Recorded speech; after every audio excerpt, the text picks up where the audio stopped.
Hola, bienvenidos a su programa Conversando Ando con Laura Leal. Hoy tenemos un gran invitado. Voy a presentarlo primero como ser humano. Él es Ignacio Brones y también es psicólogo y psicoanalista. ¿Cómo estás, Ignacio? Hola Lau, ¿cómo estás? ¿Cómo te va? Muy buena tarde. Muy buena tarde. Vamos a hablar primeramente, ¿quién es Ignacio? Muy buena pregunta. ¿Quién es Ignacio? Eh, pues sí, es una pregunta que incluso lleva al análisis, ¿no? Nuestros nombres propios. Eh, Ignacio viene de mi padre, también él se llama José Ignacio. Ujú. La diferencia es que yo finalizo con el apellido Briones García y él es Briones Velasco, ¿no? O sea, es como un dato curioso. Sí. Eh, pues, ¿de dónde vengo? Pues soy de la Ciudad de México, estoy en Coyoacán y yo ingresé a psicología. Fíjate que lo que me llevó a elegir la psicología fue la primaria. Fue desde la primaria que tuve conexión con personas. Fue muy divertido tener la sensación de saber que podía escuchar y que podía como articular diferentes cosas con ellos. Pero la experiencia más fuerte y bonita, en el sentido no tan fuerte, pero más bonita, fue trabajando con personas de síndrome de Down. Y fue a partir de ahí que descubrí que mi dirección iba a ser la psicología. Y bueno, ¿Qué trabajaste con personas con síndrome de Down? ¿O cómo llegas ahí? ¿Cómo ujú. entablas esta relación con este tipo de personas? En ese tiempo que estaba en la secundaria, yo estaba en un grupo eh, del cual pues nos eh, hacemos como volver a estudiar todo lo que se había leído en la secundaria. Eran como estos grupos preparativos para la prepa, Ajá. pero este se especializaba no solo para dar ese curso, sino tenía internamente un grupo que su especialidad era el trabajo más de contacto con los síndrome de Down. La que llevaba en ese momento ese espacio tenía contacto con una persona, con un hospital lleno de personas con síndrome de Down. Esa fue mi...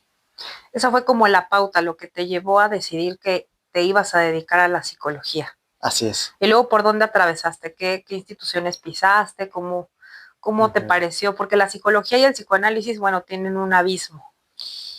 Sí, pues yo egresé de la Universidad del Claustro de Sor Juana.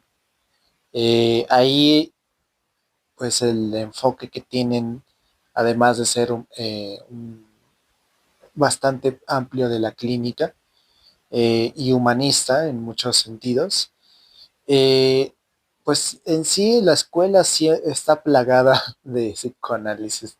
O sea, desde que inicias ya te andan hablando de Freud, ya te andan hablando de Lacan, ya desde un inicio ya pues ves eso, incluso ya te dan los PDFs de ello, bueno, de Lacan los supe hasta cuarto, ¿no? Pero desde primero ya teníamos conocimiento de Freud, pero fue por el claustro. De ahí empezaste a leer y te llamó la atención. O sea, independientemente del programa de estudios, Ajá. tú leíste y te inclinaste hacia el psicoanálisis. Sí, bueno, un dato curioso mío es que desde la prepa ya me estaba eh, cachando el psicoanálisis, ya me estaba haciendo ojitos lindos. ¿Tú crees que el psicoanálisis o sea, es Ajá. una, es un deseo o es una vocación o cómo lo pondrías sobre tu vida? O sea, si se despertó un deseo o fue, como tú dices, caminando contigo desde la secundaria y es algo que más bien fue formativo, ¿cómo lo podrías pensar? Eh, hay varias formas en cómo la viví con el psicoanálisis. En el primer momento fue nada más meramente por conocimiento teórico. Eso es lo que me llevó antes. En la secundaria era porque yo aprendí del psicoanálisis en tanto la lectura en la prepa. Bien, bien, bien. O sea, Ujú. ya tenía como vagamente algunas lecturas, pero en la prepa es cuando, pues ya sabes, la cuestión de que uno lee bien Freud, Sí, se supone.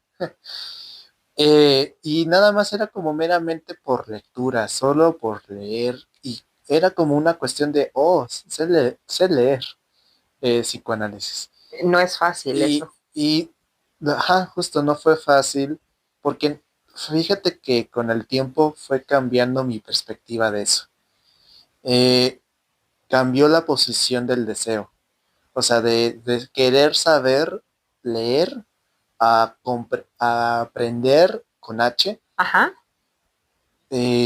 cómo eso lo puedo experimentar en el día a día.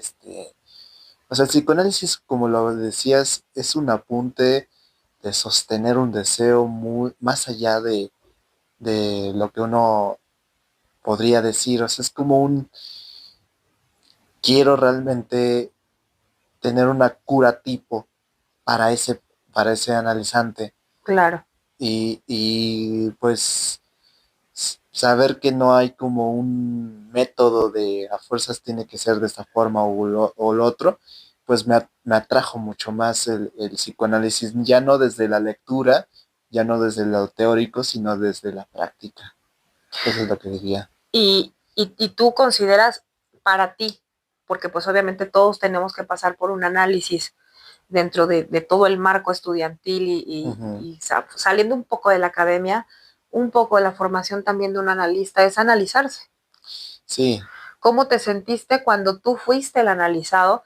Porque bueno, obviamente empiezas, ¿no?, a estudiar, vienen todos los procesos académicos, comienzan a derivarte algunas instituciones pacientes, todavía un poquito casi al término de la carrera, Ujú. pero pues a la par tienes que estar tú analizándote. No es lo mismo estar tú del lado del diván que del lado del sillón del analista. La posición de paciente, de Ujú. analizante, cómo te hace sentir? Pues aquí yo lo leo como bajo tres vértices que todo, sea psicoanalista, sea humanista, sea gestalt. Una de las cosas que yo aprendí es que uno tiene no solo que hacerse el forzamiento de leer lo que está, con lo que se va, por ejemplo, la maestría, ¿no? Cuando uno se especializa mucho más del tema, Ajá, no solo es llegar a leer un poquito más lo que te están presentando, sino también tener supervisión de casos clínicos sí, y tu análisis propio.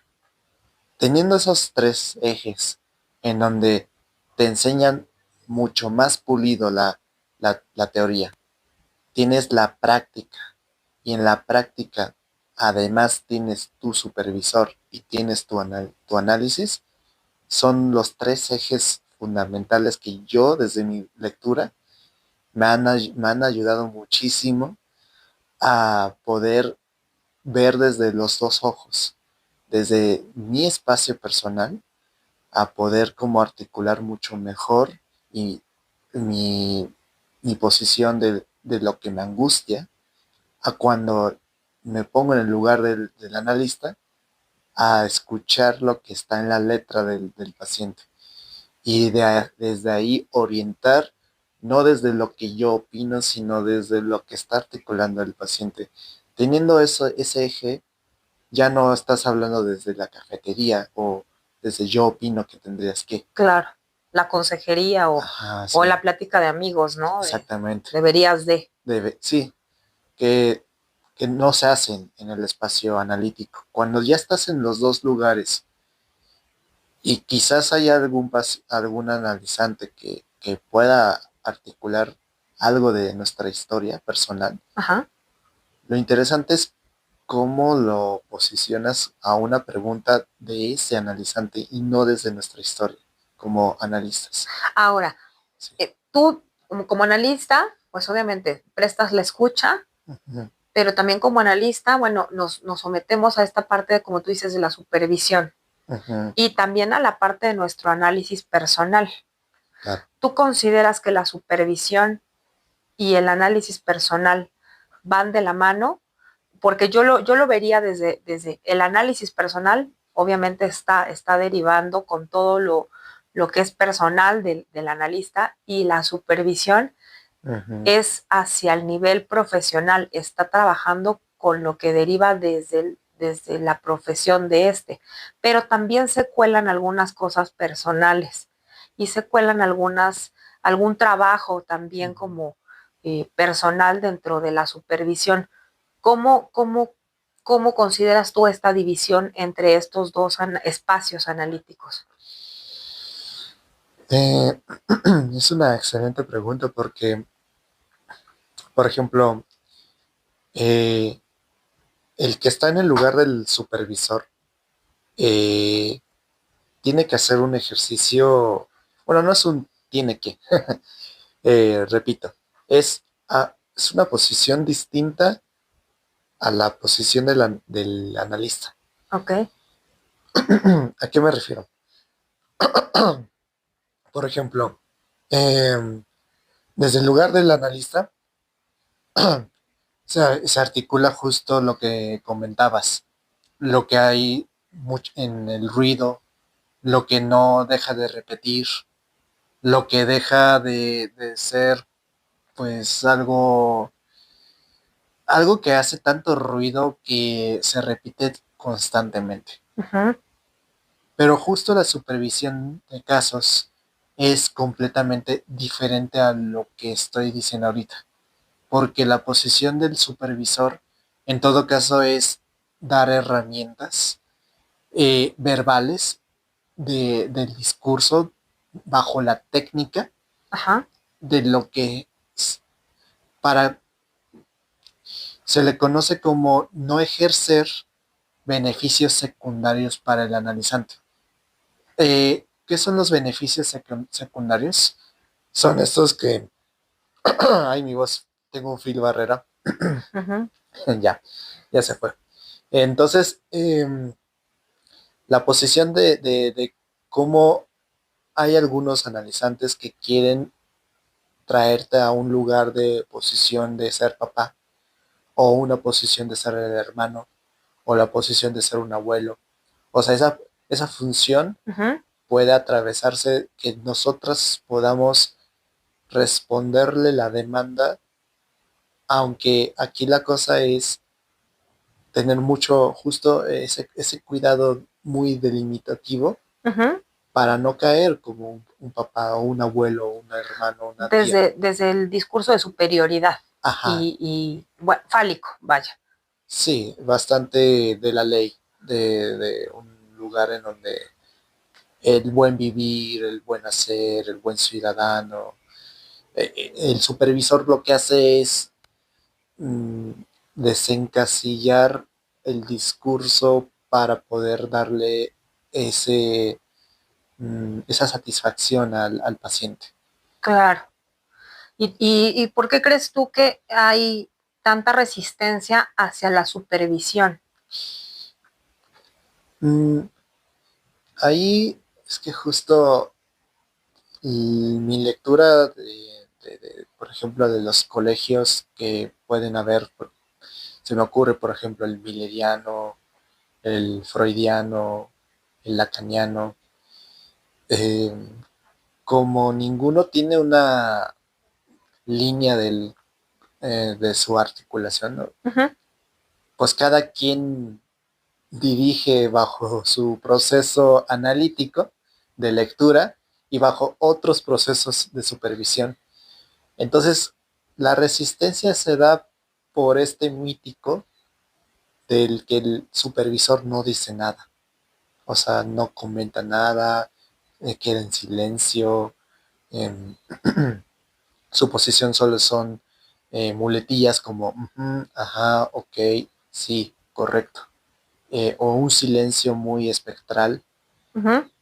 Que Eh, llega a incomodar Exactamente, al otro analista, ¿no? sí, Estaba escuchando sí, apenas ujú, justamente en una entrevista que le hicieron a Lara Lisenberg, ujú, donde dice que los que supervisan muchas veces se sienten eh, incómodos porque el supervisor toma el papel de corrector, pero desde este discurso de poder donde pareciera es el yo sé más que tú y por eso estás viniendo acá conmigo, cuando sabemos que la supervisión es más bien hacer una conversación del caso precisamente con otra mirada, desde la mirada de otro analista que puede direccionarnos hacia donde no estamos observando correctamente o donde no estamos viendo lo que otro sí puede ver. ujú. ¿Tú crees que desde tu experiencia en la supervisión sí se vive esta situación de discurso de poder con el analista con el que se va a la supervisión? Eh, Muy al principio, cuando justo estaba en el claustro, los supervisores eran desde ese lugar, um, desde el lugar del yo saber, de un lugar del amo, donde sabían mejor que tú porque se habían leído todas las obras de Freud, o porque ya se habían leído todas las obras de Lacan, y entonces como hablan muy en muletillas ortodoxas del significante, pues órale, claro. O sea, lo que decía ese supervisor era como, wow, sí, la palabra digna, ¿no? Claro. Eh, y pues desafortunadamente cuando no hay un supervisor o algún terapeuta o algún analista que llegue a decir, ese lugar no lo sabes, hasta que no atraviesas ese lugar del no saber, o al menos de desinflar el ego del globo, es cuando empiezas a escuchar un poco más desde lo humano. O sea, desde lo humanitario empiezas a tejer algo. Ok. Eh, no teniendo esa parte, sintiendo que es la última coca en el desierto. Ajá. Eh, o por ejemplo, estos de, pues bueno, yo me analicé con Jacques Alan Miller, wow, era Sí, bueno, el yerno de Lacan, ¿no? O el sea, renombre hace muchas veces también mucho ruido en sí, este tipo sí, de sí. dinámicas. Y teniendo como eso, que son centros más, diría Jean Baudrillard, pues más, de acto, de parecer como una obra de teatro, donde parecen que están simulando la entrada. Ajá, Eso es lo complicado cuando no te haces de una institución y no haces tu propio nombre, claro, empiezas a cobrar como, ¿cómo les llamarlo? Como ponerte una etiqueta que no queda, y además no quedaría porque pues primero tendría que hacer uno su propio nombre. por supuesto. Y siento que cuando ya uno atraviesa ese lugar del, del dolor, del humano, sabiendo que no lo saben todo, que también tenemos errores como seres humanos y también como analistas, ya desde ahí justo pasa lo que dices del supervisor, que es ya más contacto humano. Que a fin de cuentas el análisis trabaja para eso Claro, precisamente, sí. para la cuestión humana, para el Ujú. vínculo, ¿no? Trabajamos para el vínculo. ¿Qué tan fácil o qué tan difícil fue para ti bajar la teoría a la clínica, a la práctica? Bueno, pues sí, fue complicado. O sea, sí, sí, se dice fácil.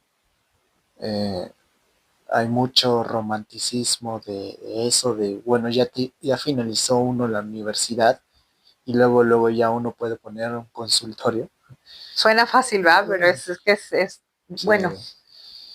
Y se dice así muy fácil también en la universidad, o sea, desafortunadamente tenemos algunos discursos así, ¿no? De que ya uno puede tener la clínica, que aunque sí, o sea, te inspiran a tener la maestría o te inspiran a tener como otros conocimientos, el enfoque de donde pues yo pues justo me desligué bastante era el ya lo sé, ya lo puedo tener, ¿no?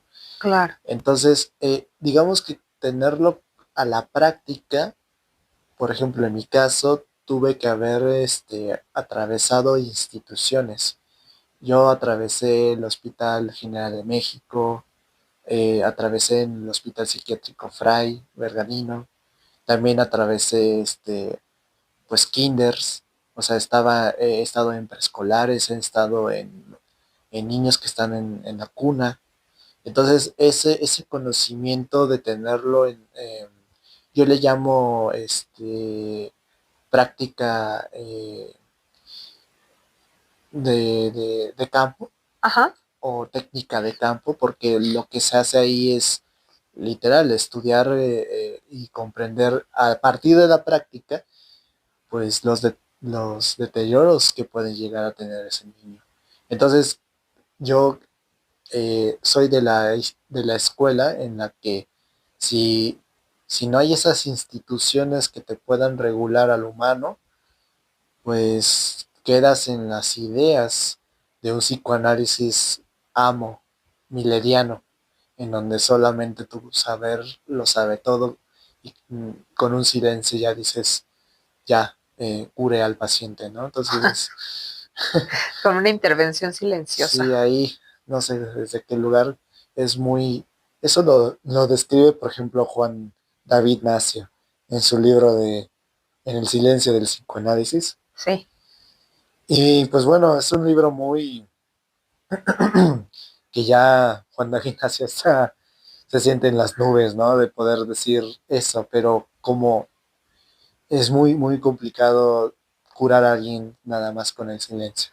¿Con qué te enfrentas tú cuando comienzas la clínica? Ajá. Eh, alguno de tus primeros casos donde si tuvieras que hacer una pausa y decir, esto sí, lo sé desde la teoría, pero necesito bajarlo a este caso clínico. O sea, ¿qué fue lo más complicado que pudiste encontrar de primera Mm, instancia en tus primeras clínicas? Ya no en institución, o sea, ya no en esta práctica de la que me estás hablando, sino ya solo, tú solo en una clínica, ¿a qué te enfrentas como problemática inicial donde dices, híjole, esto, si bien es cierto, lo sé, tengo que ver ujú. cómo lo voy a aplicar en este caso? Sí, fíjate que uno de los casos que, sin decir nombres, Claro. em, que me atravesó desde ese lugar es que no atravesó el nombre del padre, ¿no? El nombre del lenguaje. Entonces tenía ese discurso en mi universidad Ajá. y justo eso te estoy hablando estaba en el 2022, ¿no? Este, no, más bien en el 2019, más o menos, entre el 19 y el 20, ¿no? Por esos traslados. Eh, yo había tenido, sigo teniendo a este paciente actualmente, ya llevo 2 años y 3 meses con él Ajá. de trabajo, pero fíjate que este caso no hablaba, era un niño muy pequeño, me llegó cuando tenía 4 años. Y era un paciente que justo no miraba a los ojos, no hablaba. Eh, Mi consultorio en el cual pues me apoyó todavía con el que estoy trabajando, Ajá. eh, pues me prestó su consultorio y el consultorio que me prestó pues los artículos que tenía él los rompió, ¿no? Este paciente. Y era un niño que pues justo sí, no hablaba, no articulaba, no veía los ojos. Y yo acá con lecturas así lacanianas, sabiendo que como si supiera de algo, claro. diciendo, es que no atravesó el umbral del lenguaje y la mirada de la madre no estuvo ahí presente y porque estuvo fría. O sea, una errada de lectura universitaria Claro, que uno, llevando a lo teórico, sí, o sea, que uno lo escucha ahorita y los que me escuchan dirían, bueno, quizás pudo haberse escuchado lógico, ¿no? Pero en esa época, pues para mí no lo era, era como, claro, la universidad me está diciendo esto y así es la forma, ¿no? por supuesto. Y entonces, ¿qué es lo que pasó con este paciente? A mí, cuando me dijeron, es que el niño tuvo, la mamá estuvo en una emergencia muy fuerte en el embarazo y nació con preeclampsia y la mamá casi casi, o sea, el niño casi hablas, nace sin lenguaje y viendo ya después con una psiquiatra que tenía autismo, Ajá, todo lo que yo había pensado de que no había una mirada, que no había un lenguaje, que la mamá no posicionó algo ahí, cayó. cayó así a bien bonito. Entonces, porque me di cuenta que más allá del lenguaje estaba la cuestión de una herencia familiar que ya venía dándose desde el abuelo, ¿no? En el caso de este paciente. Ajá, Y desaprenderme de pensar dónde estaba el Edipo o dónde estaba la función del nombre del padre, a pensar que era una cuestión neurológica, en este caso muy, muy brillante, ajá, me facilitó muchísimo porque ahorita es un niño que ya tiene 6 años en edad cronológica, edad mental también ya tiene 6 años, ajá. ya habla, ya mira los ojos, pero ¿por qué? ¿Qué hubo de diferencia? Fue porque yo dejé de insistir desde esa práctica universitaria y empecé a ejercer una práctica con otras disciplinas, como por ejemplo con el psiquiatra. Claro, que te da una visión más amplia, Claro, sí, ¿no? O sea, sí, sí, esta parte donde en el análisis decimos que siempre necesitamos de un otro claro, sí, para poder ser, ¿no? sí, Obviamente la paidopsiquiatra te ayudó a tirar esta idea casada que tenías, ¿no? Con la teoría universitaria, sí, para que pudieras ver otro tipo de entornos que hay que notar sobre todo en los pacientes infantiles, sí, que son complicados porque pues como no hablan ujú, y se lleva a cabo desde otro lugar, ¿no? ujú, Entre el juego, las agresiones en el mismo juego o estos silencios prolongados que para nosotros como adultos es difícil romper como analistas, sí llevar esta teoría al juego, a la ujú. práctica, a desmenuzar a un niño es mucho más complicado. Sí, Sin embargo, bueno, con adultos también hay este tipo de dinámicas de silencios o de agresiones, ¿no? Gente que no sé si te ha tocado algún paciente que haya sido agresivo, que se levantara y se fuera, o que quizá se molestara contigo, obviamente, en estado transferencial, cómo te tocó lidiar con esto. sí, eso me pasó en el 24, eso que me estás comentando, porque justo yo estaba en esa época, me llegó un paciente en ese momento que ya no está conmigo porque la mamá fue justo la que se posicionó en una transferencia, pues sí, bastante negativa. Ajá, Ahí era bastante joven para poder saber contener ese tipo de transferencia, pero lo que pasó con ella fue que em, pues el niño tenía pues presencia de una psicosis infantil ujú, y para nosotros nos fue difícil justo pues comunicarlo, ¿no? O sea, de manera teórica a la práctica y poderlo decir sin herir susceptibilidades, claro, eh, pues también es algo que te enseña la práctica, como qué palabras no decir, qué palabras sí decir, cómo decirlo con otras formas. En ese caso, eh, como tenía este atravesamiento de la universidad, sentí que decirle que era la psicosis iba a ser algo fácil. Sí, Eh, claro que no. y pues, ajá, no universidad, ¿no? Y pues no fue nada fácil de describir qué era. Y la persona pues nos dijo que estábamos mal, porque yo siempre he trabajado con este profesor, el cual se llama Carlos Díaz, Ajá. y ya llevo trabajando con él 8 años en la clínica. Bueno, de conocerlo llevo 8, de trabajar con él ya llevo 5. Entonces, cuando quisimos darle como esta explicación y el informe, pues no quiso hacer ningún trabajo. Entonces, en este caso sí nos gritó de todo, nos dijo que nos fuéramos al demonio, que no éramos unos charlatanes, ¿no?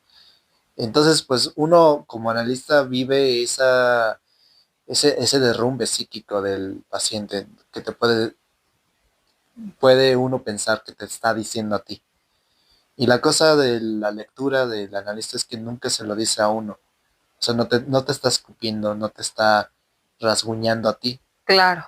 pero digamos que la no comprensión que tenía en ese momento de la universidad era pensando que me lo estaba diciendo a mí, ¿no?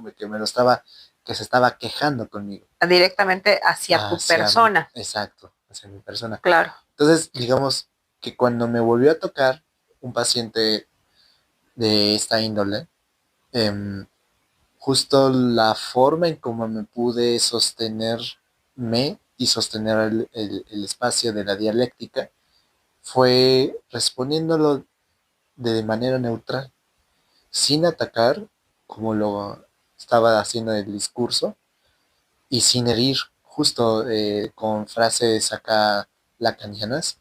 Sí, bueno, es que Lacan también tenía su estilo. Sí, bueno, sí, luego podemos hablar de una breve pausa de lo que hacía él, Sí. pero eh, digamos que ese fue lo que me atravesó. Y tú, dentro de la teoría, obviamente, pues yo creo que en la universidad, bueno, leemos a varios autores, no a todos, ¿no? Digo, para trabajar con niños, pues está Winnicott de Estado de Todo, está Klein, muchísimos otros más actuales, pues Esteban Levin, que trabaja mucho con diagnóstico de autismo y de malos diagnósticos.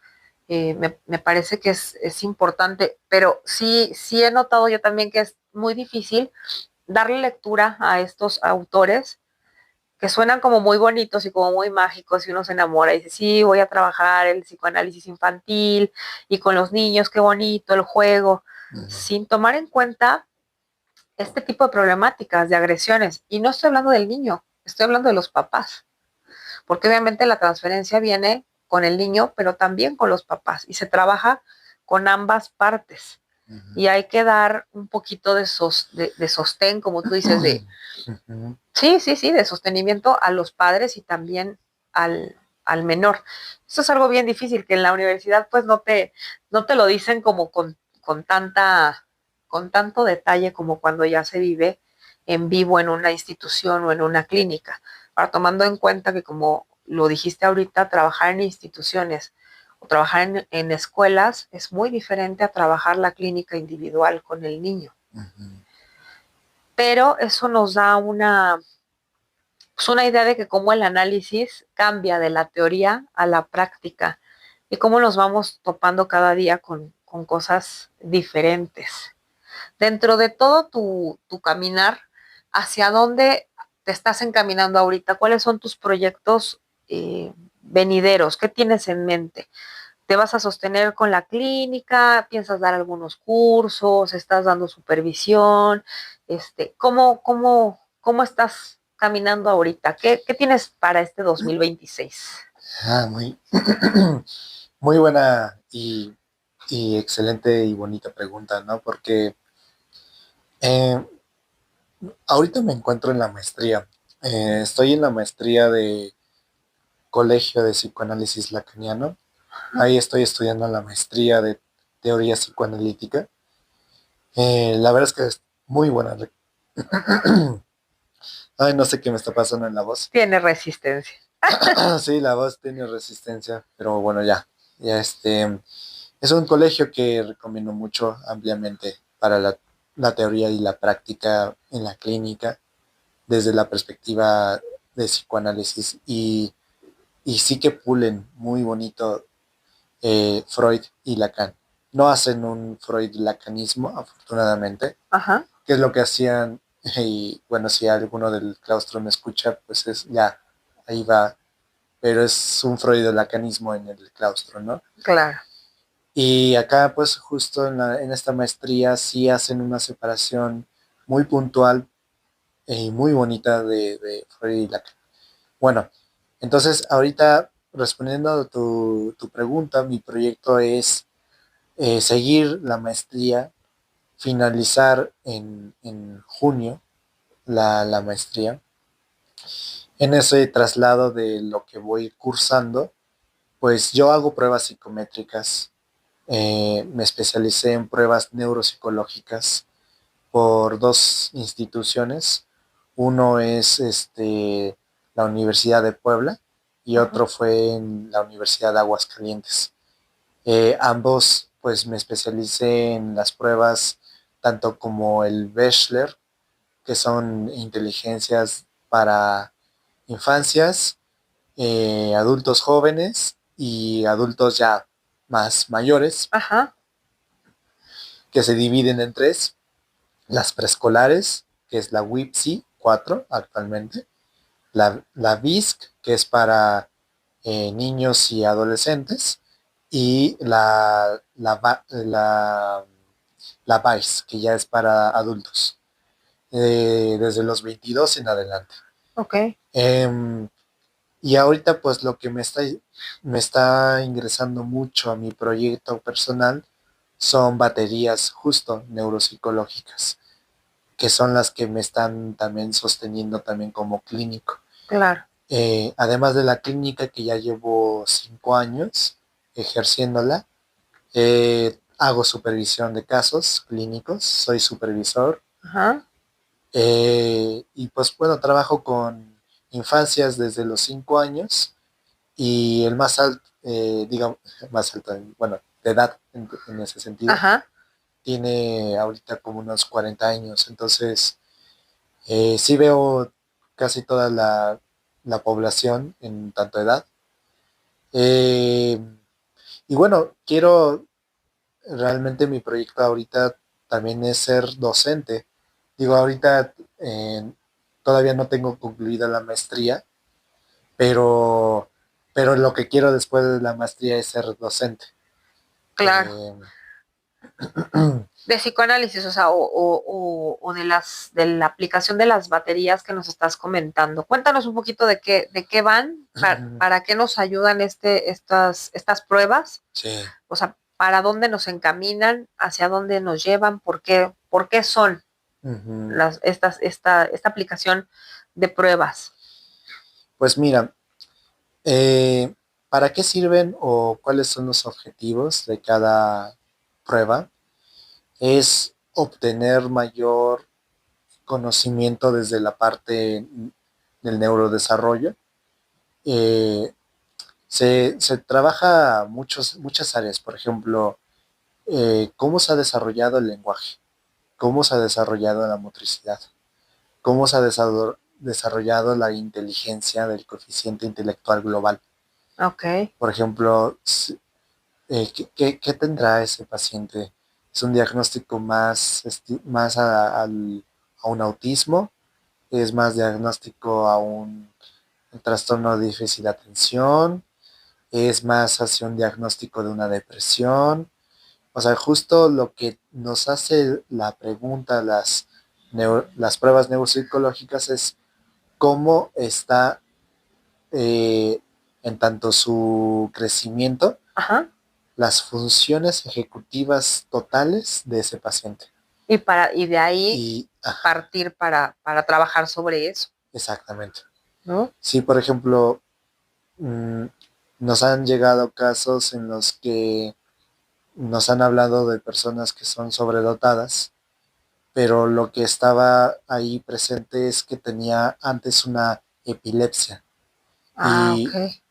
y, y con las pruebas se dividen en varias pruebas. Uno es las famosas de personalidad. Ajá, Ahí se dividen en varias. Por ejemplo, se divide en la escala HTP, que es Austrian Person, las de Macover, las de Rorschach, ajá, test de Rorschach, o el test de Minnesota.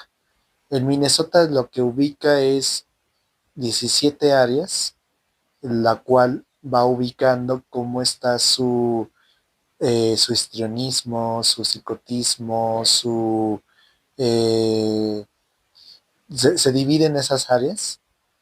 O por ejemplo la escala de Bechler, que es la de inteligencia, ajá, cómo está su desarrollo a nivel coeficiente, si está en un coeficiente normotípico de 90 o está normotípico pero bajo en 80 o está en el limítrofe que es 75 o que es un brillante en 110.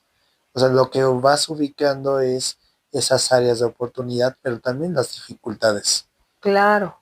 Como mi clínica se ha especializado a derivar pacientes a psiquiatría o a psiquiatría y también a neuropsicología Sí, y nutriólogos también, o por ejemplo a centros de integración juvenil para las personas que son con alguna adicción ajá, en alcohol o el CIEC, que es Centro de Integración y Rehabilitación. ajá.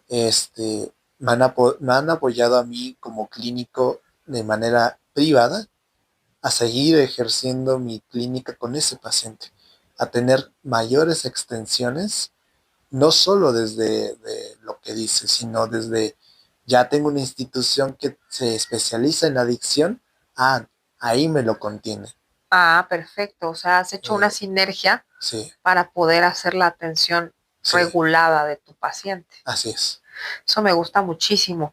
Y aparte, pues eso te abona muchísimo porque no queda el niño nada más el resultado de la prueba o el diagnóstico Ujú. y un poco que les digas, bueno, pues ya, eso es lo que tiene y eso es lo que hay que atender, sino que es darle el seguimiento, ¿no? Darle el soporte, la atención. Volvemos al niño y también a la familia, que obviamente ante este tipo de diferenciales, ya sea a la alza o a la baja o en la media, hay que hacer obviamente un soporte para la familia y que Sí, puedan trabajar a la vez pues pues ya sea con el menor, con el adolescente o con el adulto, porque obviamente los las tres etapas requieren su atención y por parte de la familia. sí, sí, es muy bonito cuando, sobre todo, todo esto lo empecé a hacer cuando me atravesó lo del niño que te dije que me derrumbó toda la parte teórica. Y ahí fue donde se te movilizó todo esto. Sí, desde ahí.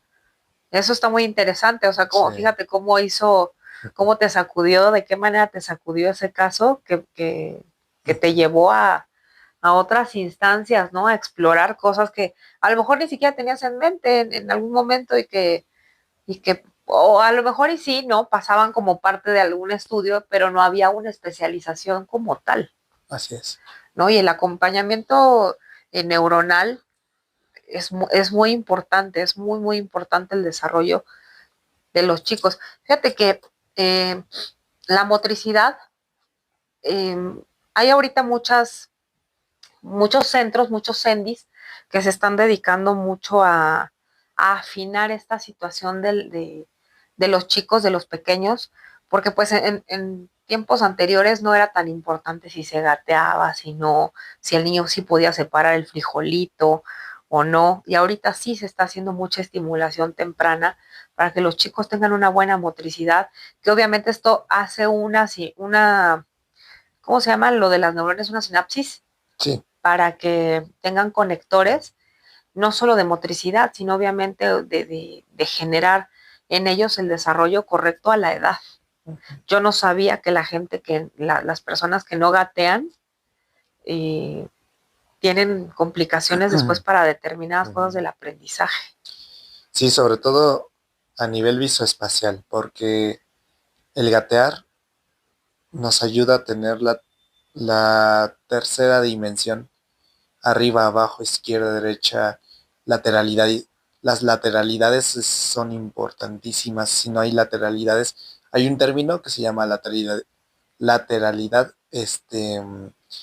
eh, justo lo tenía aquí en la lengua, la palabra, ahorita, cruzada, lateralidad cruzada, Ajá. que es un término que parece que no coordinan del todo correcto.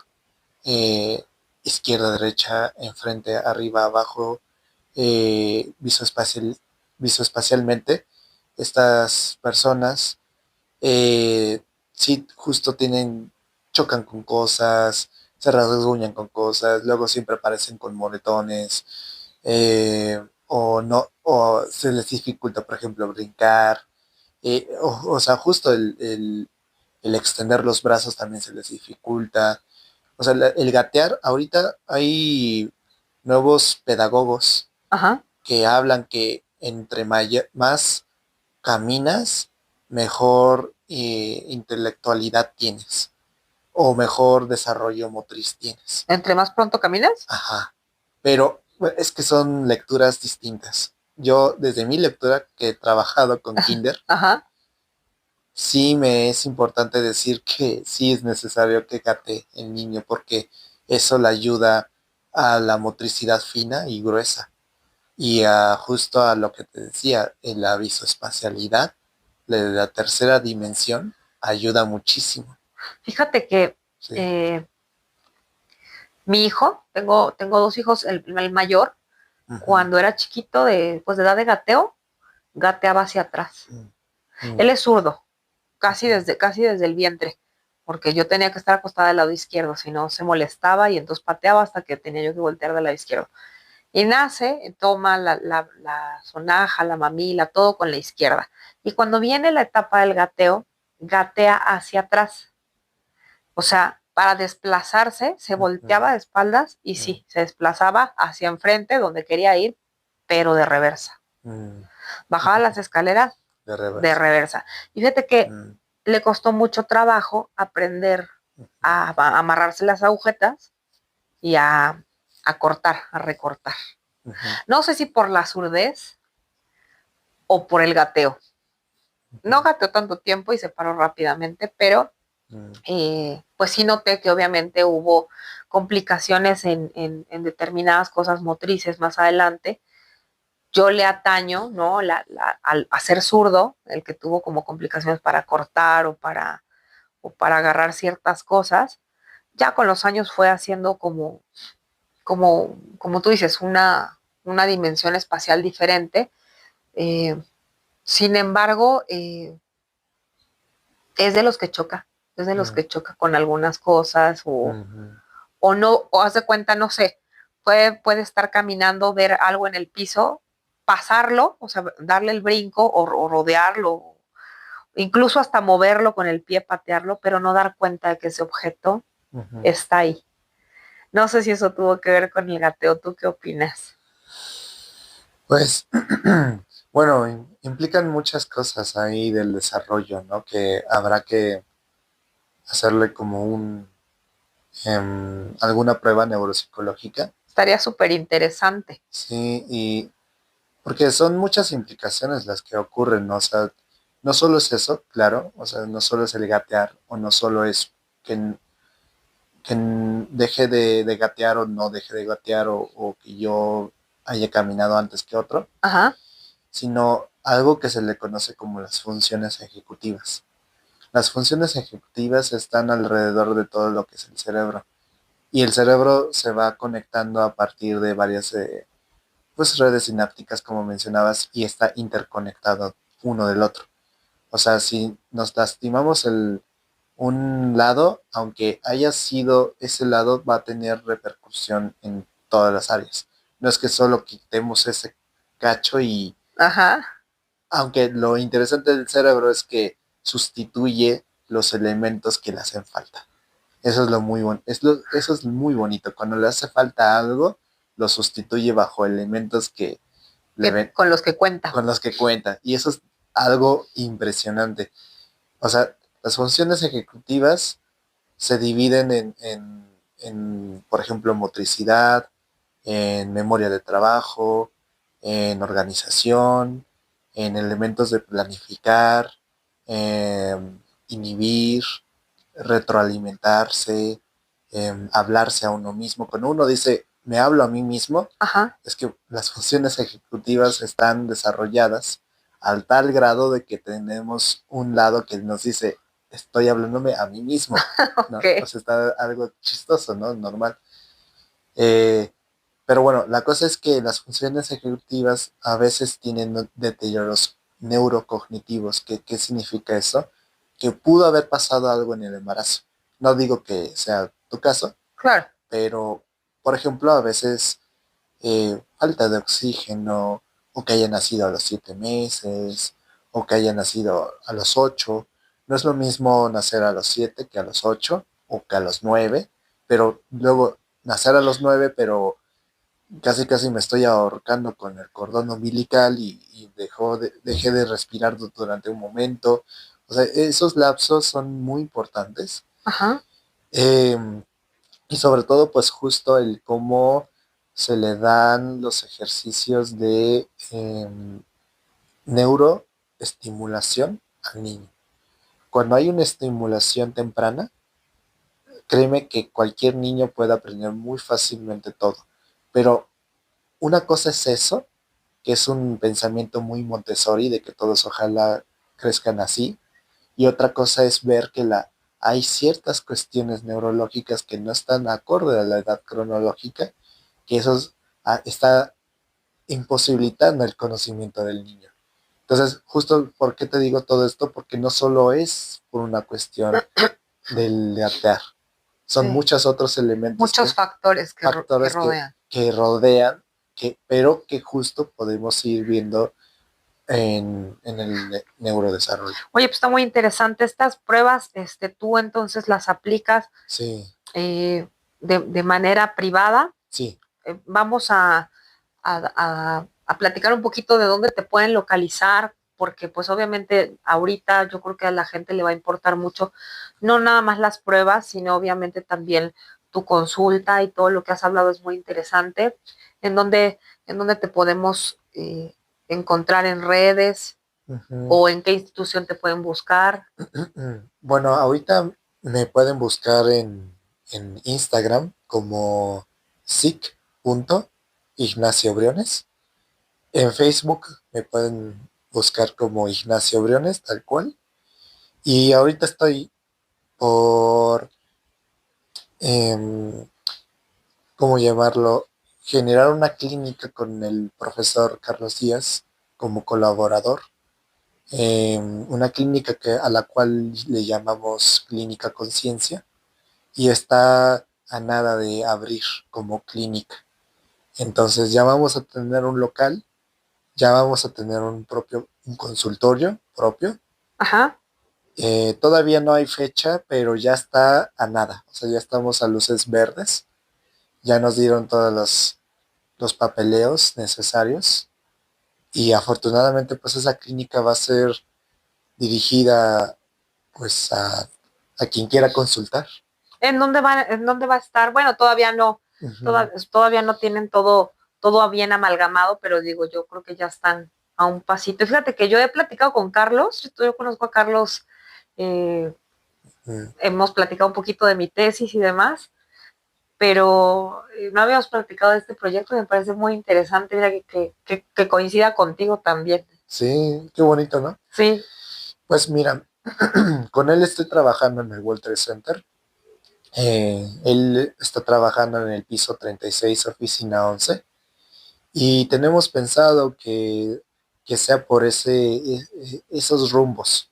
por el sur, por acá Eh, por el sur. Bueno, ahorita estamos aquí en el sur para los que no saben. sí, estamos en San Pedro de los Pinos y él está por la Nápoles, Insurgente Sur, la estación Poliforum, este, Y ahí es donde estamos pensando, ya sea cercano a World Trade Center, Ajá.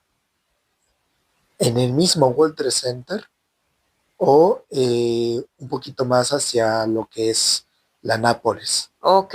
Y ahí es donde van a aplicar ustedes las pruebas y todo este soporte. Sí, Y tu clínica para buscarte para consulta, ¿en dónde te ubicas?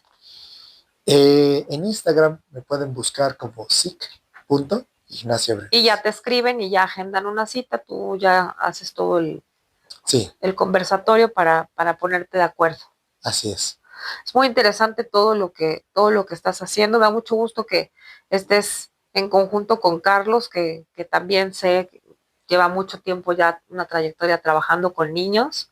Ujú, Este, me gusta que, me gusta que se le ponga atención a los niños. Ah, justamente platicaba con otros conocidos que, pues antes los niños se mandaban a terapia o se mandaban a algún cuidado específico de clínica ujú, porque parecían problemáticos, porque eran problemáticos, ¿no? Y resulta que no es que estén problemáticos, hay que ver hacia dónde, qué carencias tuvieron, como tú dices, desde el embarazo, ujú, que les falta, que les sobra, ¿no? Porque también mucha gente dice es que les falta, pero pues a lo mejor les sobra, ¿no? ujú. Hay muchos niños que les falta atención, hay muchos a los que les sobra, hay muchos niños que, como tú dices, traen cuestiones hereditarias, ¿no? Y hay que estudiar también toda la parte de la herencia familiar. Sí, creo que están de Bueno, acuerdo. sí, ya se nos acabó el tiempo. Ignacio, me da mucho gusto Ah, que sí, hayas estado aquí. Vamos a tener que hacer otra entrevista ahora contigo y con Carlos para hablar un poco de lo que van a hacer. sí. Ya tienen tus redes y fue un gusto esta entrevista. Muy, Gracias. muy interesante. Sí, un abrazo a Un todos. abrazo. Muchas gracias. Esto fue Conversando Ando con Laura Leal. Les mando un abrazo desde la virtualidad. Adiós.